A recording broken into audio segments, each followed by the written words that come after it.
मैंने कभी भी इंदौर का फेमस अहिल्या नाट्य मंडल का मराठी थिएटर मिस नहीं किया। फिर क्या था, जैसे ही पता चला इस बार मैडम की प्रस्तुति अहिल्या नाट्य मंडल कर रहा है, मैं पहुंच गया। Under rightful use of copyright claim मैं इनकी कुछ क्लिप्स डालता। पक्ष बदलला म्हणून जास्त झाली होती का काल? आणि कितीही जास्त झाली तरी स्वतःच्या आईला म्हणून वाटतं काय? अरे मी माझ्या आईला मारलेलं नाहीये. अहो मला तिला अग्नी द्यायला जायचंय. मला तिला अग्नी द्यायला जायचं. मला जाऊ द्या. एवढ्या मोठ्या नेत्यावर हल्ला करतो आणि तुला आईला अग्नी द्यायला सोडू आम्ही? तुझ्या आईची बॉडी पोस्टमॉर्टम साठी पाठवली आहे. बऱ्या बोलायला काल पोलीस पाहिजे बोलतो का? मी दिली स्वतःला. तू असं ऐकायचं नाही. तागद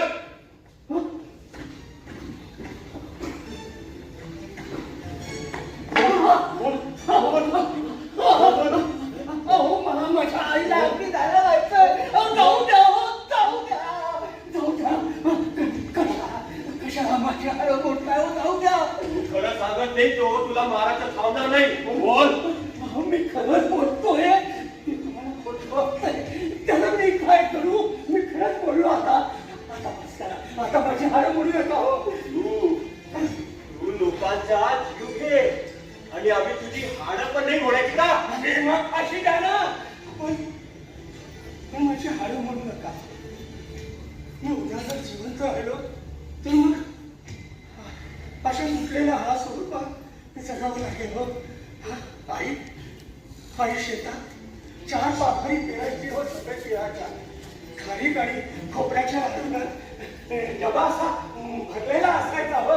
माझी हाडं मजबूत व्हावी म्हणून. साहेब मला हा वेळा वाटतोय आणि वेळेच्या भरात तात्यांना हल्ला केला असेल. हो नाही, मी पूर्ण शुद्धीवर होतो. आईला विचारा माझ्या. मी तिला सांगून गेलो होतो मी तात्यांवर हल्ला करायला चाललोय ते. याच्या आईनं याचा विरोध केला असणार आणि म्हणूनच यांनी याच्या आईला मारलं हो ना? हो. तात्यांच्या पक्षाचं चिन्ह कोणतं ते सुद्धा तिला माहित आहे हो. ती कशाला विरोध करणार? उलट एक दिवस ती स्मरणात राहिली होती. त्यांनी बायका 7 जन्म एका माणसाबरोबर घालवावा म्हणून मनाची पूजा करतो. आणि ह्या मुद्द्यांना दर 6 महिन्याला पक्ष बदलायला लाथा कशा वाटत नाही रे? तेव्हाच मी ठरवलं की यांना जात विचारायला हवा. हे नेते स्वतःला ब्रह्मदेव समजायला लागले. जे बोलला असते ठीक आहे, बाहेर तुझ्या बोलू नको नाहीतर जीवानिशी जाशील. मला नाही भीती वाटत. आईची काळजी होती पण आता ती सुद्धा राहिली नाही. आईची कटकट नको.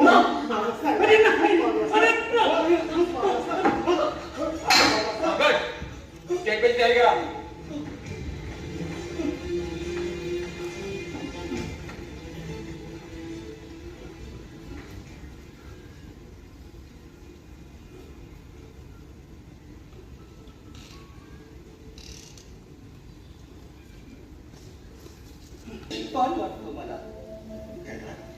त्याला जमीन पोषण देते आणि आभार पाणी. जमीन पोषण देते आणि आभार पाणी.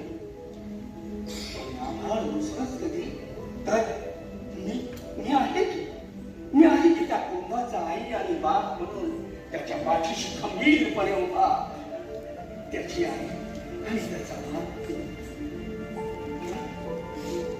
माझ्यावर तर सगळं जगच दिसतं.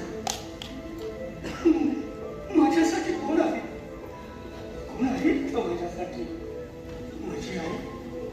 माझी आई माझा बाप मोठा आहे. पण उत्तर देतं का?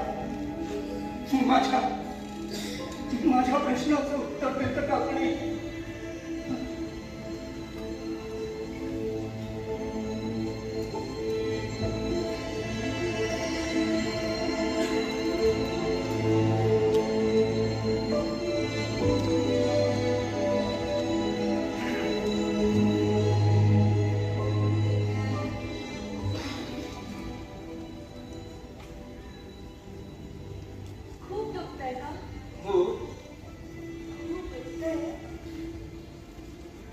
हो मॅडम मॅडम तुम्ही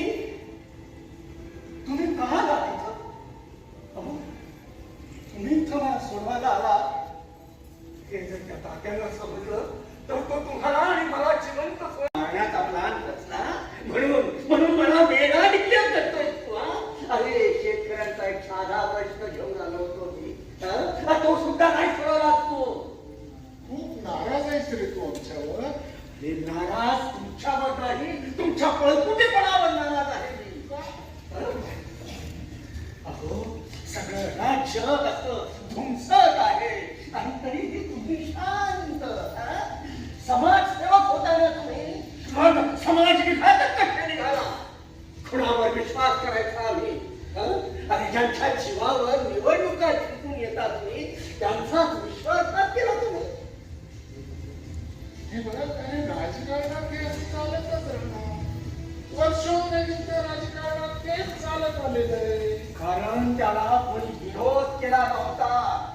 कारण कुणात हिंमतच नव्हती आणि ज्यांच्यात हिंमत असते ना त्यांना तुम्ही विकत घेता. सरकारने जर ठरवलं तर 6 महिन्यात सगळे प्रश्न सुटू शकतात.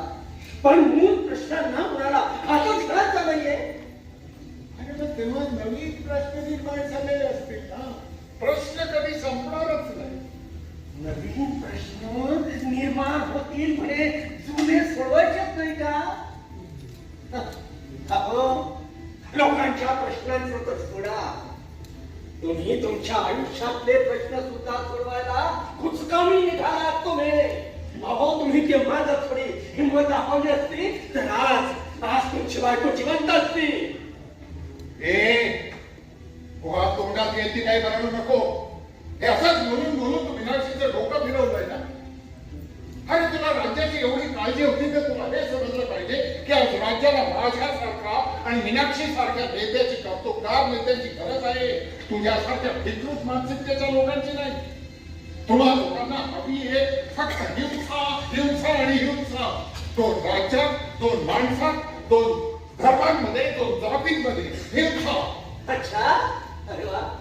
म्हणजे तुमची अहिंसा तर तुम्हाला वाटते कशी वापरता तुम्ही. म्हणजे तिच्यावर तर अजिबात काहीच बंधन नाही.